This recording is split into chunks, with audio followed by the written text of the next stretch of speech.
नमस्कार, capital TV का prime time show देख रहे हैं आप और मैं हूं आपके साथ दिव्या सिंह। लोकसभा चुनाव 2024 के नतीजे लगभग क्लियर हो चुके हैं। एनडीए बहुमत का आंकड़ा पार कर चुका है। एक बार फिर से केंद्र में मोदी सरकार आ रहे हैं। वहीं जीत की तरफ बढ़ने के बाद, जीत सुनिश्चित होने के बाद बता दें कि बीजेपी कार्यालय में जो बीजेपी के तमाम दिग्गज नेता है, प्रधानमंत्री मोदी, अमित शाह, राजनाथ सिंह, जेपी नड्डा, ये लोग पहुंचे हुए हैं और वहां पे पहुंचने के बाद इन तमाम नेताओं ने देश की जनता का आभार भी जताया है। इस खबर पर अधिक जानकारी के लिए हमारे साथ न्यूज़रूम से जुड़े हुए हैं कैपिटल टीवी के editor in chief doctor Manish Kumar. बहुत ही अलग अंदाज में आज प्रधानमंत्री ने आभार जताया है देश की जनता। देखिए, बस अभी थोड़ी देर पहले प्रधानमंत्री मोदी का भाषण जो है वो खत्म हुआ है। क्या क्या बातें उन्होंने कही वो क्लियर कट मैसेज है कि जो एक अफवाहों का बाजार गर्म था, कई लोग बाहर से फोन कर रहे हैं, महाराष्ट्र से फोन कर रहे हैं कि सरकार बनेगी ना, गडकरी साहब तो नहीं बनेंगे। देखिए किस तरीके से अफवाह सोशल मीडिया के जरिए फैलाया जाता है। कोई इफ और बट नहीं है। प्रधानमंत्री फिर से तीसरी बार शपथ लेंगे। तारीख भी मुकर्रर कर दी गई है।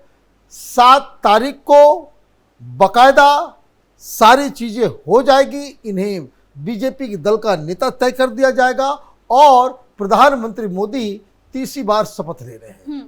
ये 1962 के बाद पहली बार ऐसा हो रहा है। जवाहरलाल नेहरू थे जो लगातार 3 चुनाव जीतकर उन्होंने प्रधानमंत्री की शपथ ली थी और उसके बाद प्रधानमंत्री मोदी हैं जिन्होंने ये कमाल दिखाया है।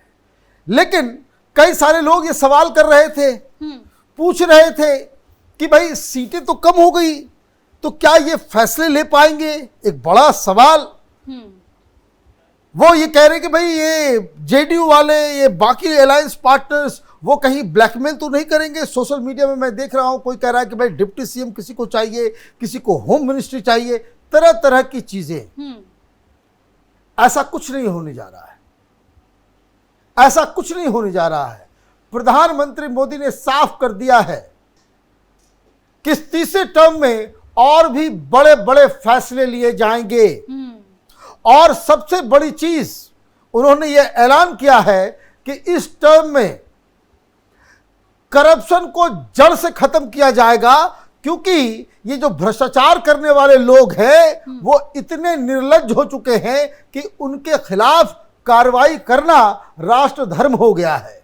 और इसका मतलब क्या है? राजनीति की दृष्टि से अगर देखें तो इसका मतलब साफ है कि ईडी सीबीआई की कार्रवाई अब थमेगी नहीं बल्कि तेज हो जाएगी। जब इस तरह के शब्द का इस्तेमाल किया जा रहा है कि भाई ये लोग निर्लज्ज हो गए हैं, तो ये निर्लज्ज कौन हुए हैं? वो तमाम इंडी गठबंधन के लोग जो बेल के ऊपर बाहर हैं।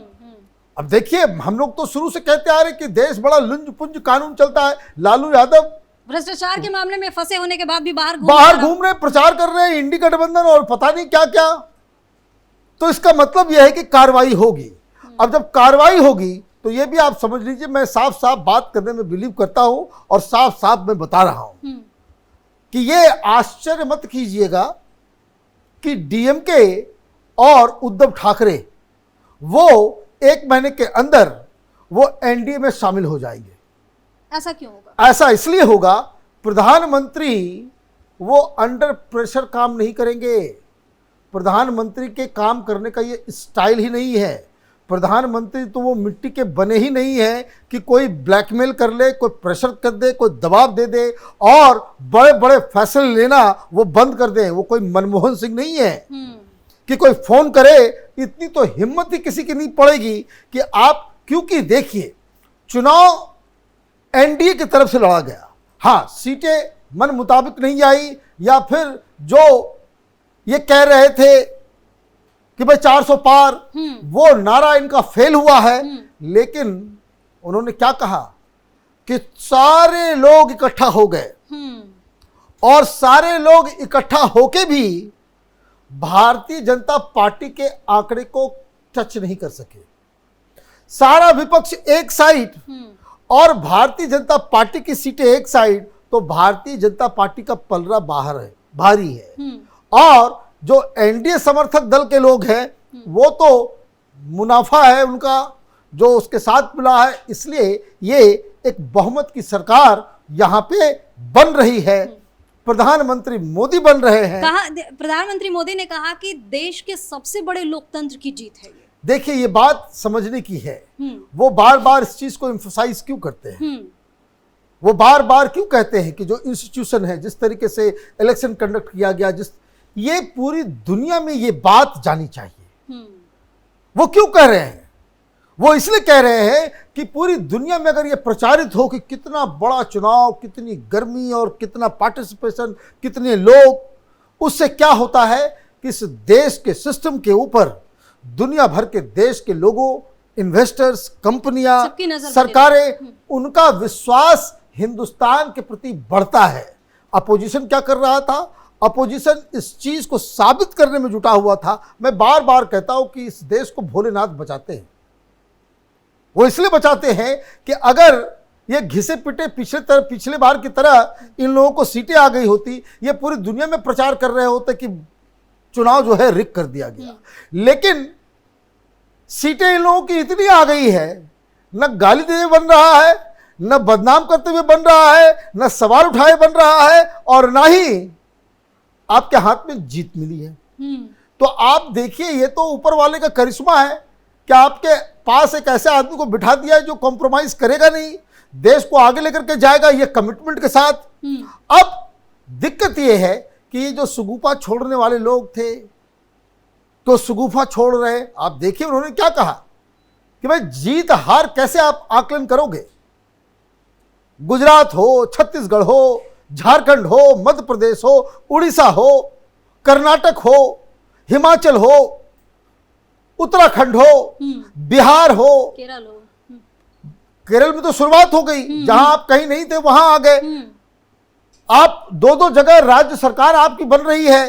एनडीए की सरकार आपका आंध्र प्रदेश में बन रही है, उड़ीसा में बन रही है। आपने असम हो, पूरा नॉर्थ ईस्ट हो, आप पूरे देश में हर तरफ सीटें जीत के आ रहे हैं। कुछ राज्यों में, 3 राज्यों में बेसिकली वो सेटबैक मिला है। वो यूपी है, वो महाराष्ट्र है, और तीसरा जिसकी अपेक्षा ज्यादा हो रही थी वो बंगाल है। ये 3 राज्यों की वजह से आंकड़े कम आए हैं। अब भारतीय जनता पार्टी इसका विश्लेषण करेगी, क्या हार के कारण थे, कि कहीं मैं एक कारण तो बता सकता हूं कि जो सबसे ज्यादा जो कारण जिसकी वजह से इनके उम्मीदवार हारे हैं, उसका सबसे बड़ा कारण यह है कि जिन नेताओं को आपने टिकट दिया, वो हारने वाले नेताओं का फीडबैक वहां के कार्यकर्ताओं से आप ले।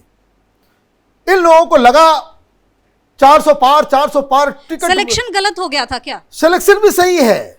दिक्कत क्या है कि आपको देखिए, किसी उम्मीदवार के चेहरे पे तो थोड़ी वोट मिल रहा है, वोट मिल रहा है प्रधानमंत्री मोदी के नाम से। जी। लेकिन वोट को आपको पोलिंग बूथ तक ले जाने के लिए आपको संगठन चाहिए, आपको कार्यकर्ता चाहिए। जिन जिन लोगों को टिकट दिया गया, जो हारने वाले लोग हैं, उसमें ज्यादातर लोग ऐसे हैं जिनको इतना गुमान हो गया, इतना घमंड हो गया कि उन्होंने अपने ही कार्यकर्ताओं को नजरअंदाज करना शुरू किया। उनको लगा भाई बीजेपी का टिकट मिल गया, प्रधानमंत्री मोदी आ जाएंगे और हम चुनाव जीत जाएंगे। तो उसकी वजह से आप ये देखिए, दुनिया में कौन व्यक्ति इस चीज को एक्सप्लेन कर सकता है कि अयोध्या की सीट भारतीय जनता पार्टी कैसे हारी? वहां 500 साल के बाद इतना विशाल मंदिर बनाया गया जी। 5000 करोड़ से ज्यादा वहां इन्वेस्टमेंट है। वहां पे एयरपोर्ट है, आपको रेलवे स्टेशन है, इतना इंफ्रास्ट्रक्चर, इतने होटल्स, इतने रोजगार, सब कुछ दे दिया गया, और फिर भी आप हार जा रहे हो। इसका मतलब है कुछ और हुआ है। क्या हुआ है? ये सब थ्योरी कोई ना बताए कि किसी का पैर किसी को नीचा दिखाने के लिए हो रहा था, कोई सबूता। इसके कारण को ढूंढना पड़ेगा कि आखिर वहां हुआ क्या, और इसकी जितनी गहराई से जांच हो, जितनी भी गहराई से, क्योंकि ये आरोप पहले से भी लग रहे हैं कि आप किस तरीके से हिंदुस्तान में विदेशी एजेंसियां इस चुनाव को इन्फ्लुएंस करना चाह रही थी। बहुत सारे रिपोर्ट्स भी आ गए हैं जी। ये ओपन एआई का एक रिपोर्ट था कि किस तरीके से यहाँ इन्फ्लुएंस किया जा रहा है लोगों को।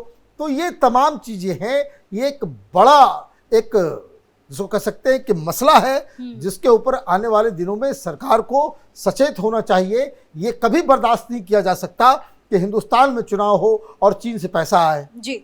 वहाँ जो है कोई इजराइल की कंपनी के जरिए सॉफ्टवेयर के जरिए लोगों को जो है मैनिपुलेट किया जाए। यहाँ पे बाहर से आए ओपिनियन मेकर्स और मीडिया, सोशल मीडिया वो एक डर्टी गेम प्ले करे। ये सारी चीजें, international involvement in Indian elections, ये नाकाबिले बर्दाश्त है और ना ही इसे माफ किया जाना चाहिए।